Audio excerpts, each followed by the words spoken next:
আমাদের বিয়ের পরের দিনই নারায়ণগঞ্জে আমার ফুল ফ্যামিলি আসছিল এবং সেটা নিয়ে আজকে ব্লগটা থাকছে। অনেক দিন আগেকারই ব্লগ বলতে গেলে, কারণ বিয়ের তো বেশ কয়েকদিন হয়ে গেল। আমি দিনগুলো অনেক বেশি মিস করি। নতুন নতুন বিয়ের যে ভাইবসটা সেটা আসলে অন্যরকম। যারা নতুন বিয়ে করেছেন তারাই শুধুমাত্র জানেন।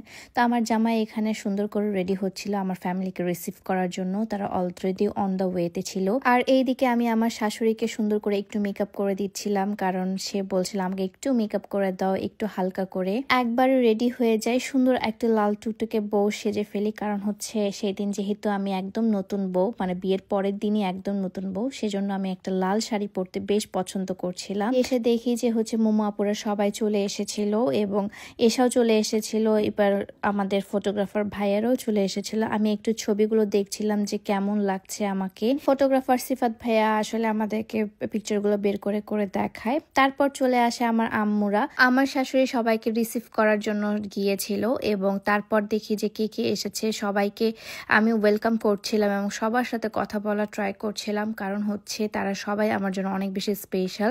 সুমাইয়াও এসেছিল তার হাজব্যান্ডের সাথে। সুমাইয়ারটা খুবই আনসার্টেন ছিল, কারণ হচ্ছে সুমাইয়া তার পরের দিনই চলে যাওয়ার কথা ছিল, বাট সে এসেছে, খুব ভালো লাগছিল আমার।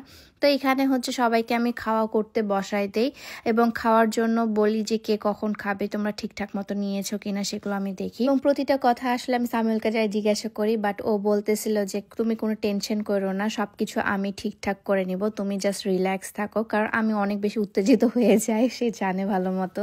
তারপর হচ্ছে এই পাশে মোমো আপু আমাদেরকে হেল্প করে। আসলে মোমো আপু সবাইকে সার্ভ করে দেয়, আমিও আমাদের কাজিনদেরকে সবাইকে সার্ভ করে দিচ্ছিলাম। এবং লাম বলছিল যে পিয়া আপু, আমি এটা কখনোই বিশ্বাস করতে পারবো না যে তুমি হচ্ছে বউ হয়ে গেছো, বউ হয়ে গিয়ে এখন সার্ভ করছো। এই জিনিসটা আসলে কখনোই আমিও বিলিভ করার মতো ছিল না যে আমি এবং সার্ভ এবং সবকিছু আমি করব, সেটা আসলে কখনোই বিলিভ করার মতো না। তো আমি যেহেতু একটু দৌড়াদৌড়ি করে বেড়াচ্ছিলাম, তাই সোমায়া আমাকে একটু খাওয়িয়ে দিচ্ছিল। বেস্ট ফ্রেন্ড বলে কথা, বেস্ট ফ্রেন্ড নতুন বউ বলে কথা। তারপর আমি এবং আমার জামাই বসে যাই হচ্ছে খাওয়া দাওয়া করতে। সবাইকে খাওয়া দাওয়া করানোর পর এবার আমাদের খাওয়ার পালা। এই পাশে মোমো আপু আমাদের সাথে মজা করছিল। সো মোমো আপু সবাই মিলে আমরা আসলে বসেছিলাম। এখন আমার বোন আসে পৌঁছায়নি, আমার বোন নাকি অন দ্য ওয়েতে ছিল, তাই সামিউল তাকে হচ্ছে রিসিভ করার জন্য চলে যায়। এখানকার যে ফ্রাইটা ছিল, নারায়ণগঞ্জের চিকেন ফ্রাই খুবই মজা ভাই, খুবই মজা। এর মাঝে চলে আসে আমার বড় বোন। আমার বড় বোন এসে বড় বোনকে ধরে যে বড় বোন আপু একটু হাতটা ধোয়া দিচ্ছে, কিছু দিতেন। তারপর আপু কিন্তু আসলেই দেয় তাদেরকে, মানে হচ্ছে অ্যাজ এ গিফট, গেট ধরা যেটা বলে। গেট ধরাতে তো আসলে তারা অনেক কিছু নিয়েছিল, এখন আপুকে সবাই মিলে ধরেছে। এবার আমিও সাপোর্ট করেছি সবাইকে আর কি। সব মুরব্বীরা নিয়ে আমাদেরকে বসে এবং হচ্ছে সবাই সবার প্ল্যানিং শুনে, কে কখন যাব, আমরা কবে আমাদের যাওয়ার প্ল্যানিং, কিভাবে নিয়ে যাবে, কিভাবে কি কাগজপত্র, সবকিছু তারা শুনে। এবারে হচ্ছে আমরা একটু মজাও করি, আবার হচ্ছে কিছু ফ্যামিলি টাইম কাটাই আর কি, বেশ ভালো লাগছিল। এরই মাঝে হচ্ছে আম্মু সামিউলকে একটা গিফট দেয়, সেটা হচ্ছে গোল্ডের চেন। এটা দিতে হয়, আমি জানি ছেলেদের গোল্ড পরা একদমই হারাম, বাট এটা দিতে হয় বলে দিয়েছে। জাস্ট সমাজের কাছে নিজের একটা মান সম্মান রক্ষার্থে আসলে দিতে হয়। এটা আসলে আপনারা অনেকে অনেক কিছু ঝাড়বেন, বাট যারা আসলে আমরা সমাজের মধ্যে বসবাস করি তারা আপনারা খুব ভালো মতো জানেন ছেলেদেরকে আসলে কি কি দিতে হয় না দিতে হয়। এবং এরই মাঝে আমার আব্বু একটু ইমোশনাল হয়ে গিয়ে হচ্ছে আমার শাশুড়ির হাতে আমার হাতটা তুলে দেয় এবং ইনশিওর হচ্ছিল যে আসলে আমার মেয়েটাকে একটু ভালো রাখেন, আপনার মেয়ে বলেই কথা, আপনার মেয়ের মতো করে রাখেন। তারপর এর মাঝে আমরা একটু কাপলস ছবি তুলি। এখানে এই একটা মাত্র কাপল ছবি মনে হয় আমাদের আছে। তারপর আমার বাপ, আমার মা সবাই মিলে আসলে আমাদেরকে দুজনকে আসলে মানে কি বলবো দোয়া দেয় এবং আমার বাপ ইনশিওর করে যে আমার মেয়েটাকে একটু ভালো রাখিও এবং আমার মেয়ে যেন কষ্ট না পায় সেই জিনিসটাও দেখিও। আব্বু কিন্তু অনেক কান্না করছিল এই দিনে, কেন যেন খুবই কান্না করছিল এবং মনে হচ্ছিল যে আব্বু আসলেই আমাকে বিদায় দিচ্ছে। একটা বাবার জন্য যে একটা মেয়েকে বিদায় দেওয়া কতটা পরিমাণে কষ্টের, সেটা হচ্ছে একটা বাবাই হয়তো বা জানে বা আরেকটা মেয়েই জানে যার বিয়ে হয়ে গেছে। সো আসলে এটাকে আমি কিভাবে ডিসক্রাইব করবো আপনাদেরকে বলে বোঝাতে পারবো না। আব্বুকে আমি সান্ত্বনা দিয়ে যাচ্ছি যে কাঁদিও না, কাঁদিও না। ছোট থেকে আব্বু আমাকে মানে মায়ের তো দূরের কথা, একটা জোরে ধমক পর্যন্ত আসলে দেয়নি। আব্বু সবসময় আমাকে অনেক সাপোর্ট করছে, অনেক হেল্প করছে, অনেক কিছু আসলে মানে অ্যাজ এ ফাদার হিসেবে সে খুবই ভালো একটা ফাদার। তো আসলে এখানে আমার কিছু বলার নেই, এটা খুবই ইমোশনাল একটা সিন ছিল এবং আব্বু আম্মুকে আমি স্টিল অনেক বেশি মিস করছি এবং আমরাই জানি, মেয়েরা জানি স্পেশালি, যে বাবা মাকে ছেড়ে থাকার কষ্টটা কত বেশি। তারপর আব্বু আম্মুদের চলে যাওয়ার পালা। আমি আব্বু আম্মু সবার সাথে আসলে বিদায় নিচ্ছিলাম, আব্বুর সাথেও বিদায় নিচ্ছিলাম।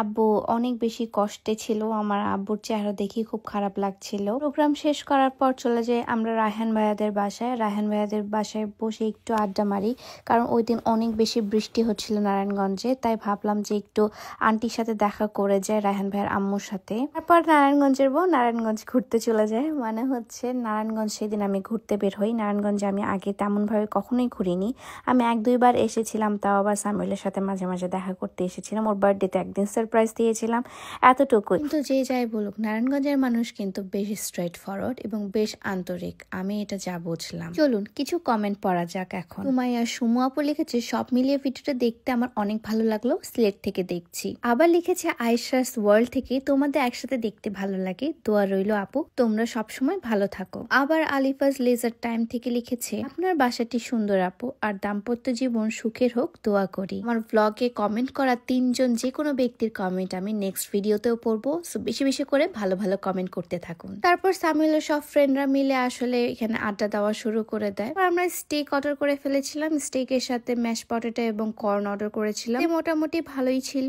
দেন সামিউলের সব ফ্রেন্ডরা মিলে সে ফটো সেশন করে, তাদের একদম চাইল্ডহুড ফ্রেন্ড তারা, এবং চাইল্ডহুড ফ্রেন্ডের জিনিসটাই আলাদা রকম, তাই না? আমারও আমার ফ্রেন্ডের কথা মনে পড়ে গেল। এখানে বৃষ্টি আপুর হাজব্যান্ডও এসেছিল, তো সবাই মিলে আমরা তারপর চলে যাই ফুচকা খেতে।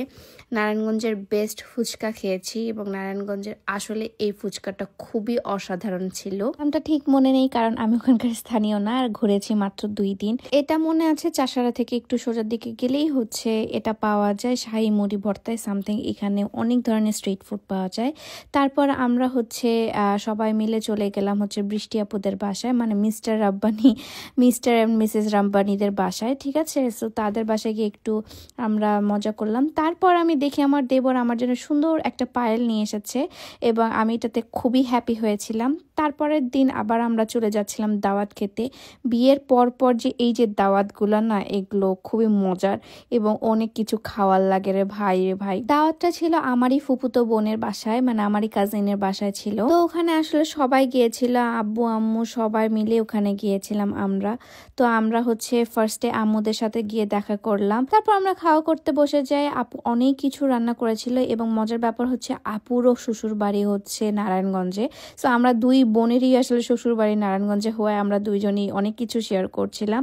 এখানে ডেজার্টও অনেক কিছু দেওয়া হয়েছিল এবং খুবই মজার কিছু খাবার রান্না করা হয়েছিল। তারপর মেজাম্মু বড়াম্মু সবাইকে বিদায় দেওয়া হয়, এটাই লাস্ট দেখা তাদের সাথে। আমি আবার যখন দেশে আসব তখন আবার তাদের সাথে ইনশাল্লাহ দেখা হবে। আব্বুর সাথেও আমি কোলাকুলি করছিলাম, যদিও আব্বু পরে এসেছিল, বাট আব্বু ওই দিন চলে যাচ্ছিল বাসা থেকে। তারপর আমি চলে যাই আমার শোরুমে। আমার ঢাকা শোরুমকে আমি অনেক বেশি মিস করছি। ঢাকা শোরুম শুধু না, আমি আমার ফুল টিমকে অনেক বেশি মিস করছি। আর্টস অফ পিয়ার ঢাকা শোরুমে আমি চলে যাই। তারপর লাইভ শেষ করার পর আমি চলে যাই আবার মোমো আপুদের বাসায়।